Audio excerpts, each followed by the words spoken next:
বন্ধুরা, আমি একটু অন্য রকম একটু ডাল করব। দেখো আমি ডাল ধুয়ে নিয়েছি, এবারে আমি এই কড়াই দিয়ে দিলাম ডালটা জল সমেত। একটু মসুর ডাল নিয়েছি, এরকম মসুর ডাল নিয়েছি।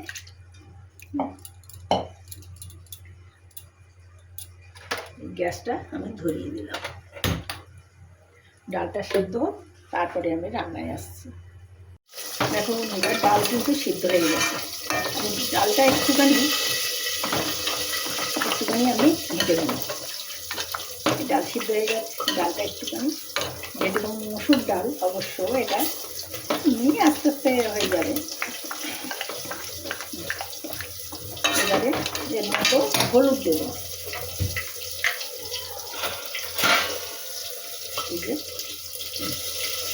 এই হলুদ দিলাম আর এই লবণ দিলাম ডালটা।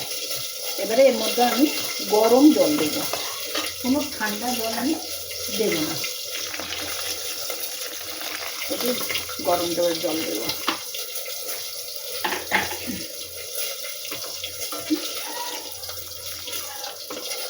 এই গরম জলটা ফুটতে লাগুক। এবারে দেখো বন্ধুরা, এই যে ডাল ফুটে এসছে। এবারে আমি এই সবজি, ফুলকপি আছে, মূলো আছে, গাজর আছে আর বরবটি আছে, ভেজে নিয়েছি। পাশেই আওয়াজ হচ্ছিল ভাজার, হ্যাঁ, এই সেগুলো আমি এই দিয়ে দিলাম। দিয়ে এটা আরেকটু ফুটুক।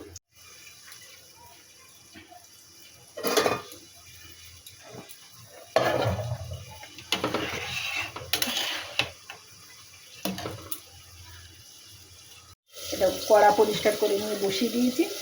এবারে তেল দিলাম, ডালে তো তেল দেওয়া হয়নি, এবারে ডালে তেল দেবো, সেটাই আর কি।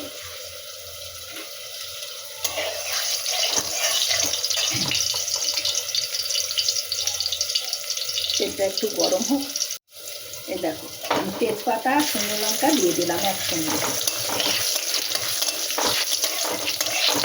এবারে আমি দিয়ে দিলাম এই 5 ফোড়ন।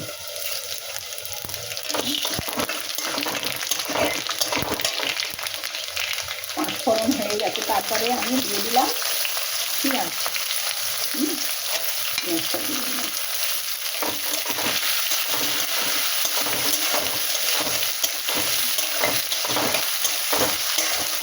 এবার এটা ভালো করে আমি ভেজে নিই।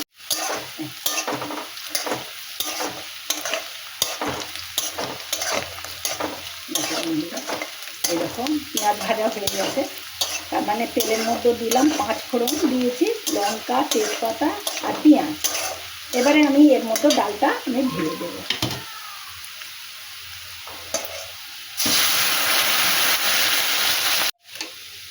এবারে আমি কটা কাঁচা লঙ্কা দিলাম আর একটু টমেটো দিয়ে দিলাম।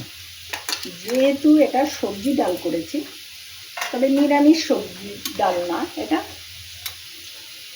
আমিষ সবজি ডাল করলাম। দেখো এটা ফুটতে থাকুক।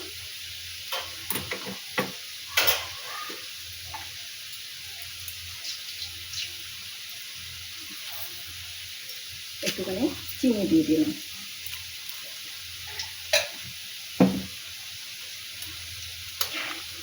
এটা এবারে ফুটছে, আস্তে আস্তে ফুটলে নামিয়ে নেব। দেখো বন্ধুরা, এই সবজি দিয়ে মসুর ডাল আমার হয়ে গেছে, রেডি হয়ে গেছে। এইবারে আমি এটা গ্যাসটা অফ করে দিলাম, দিয়ে আমি পরিবেশনের জন্য রেডি হয়ে গেছে। দেখতে থাকো।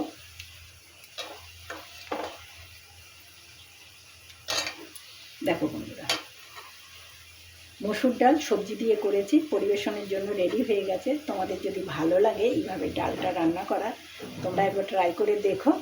আর ভালো লাগলে একবার লাইক কমেন্ট করে দিও। টাটা বন্ধুরা, তোমরা সবাই ভালো থেকো।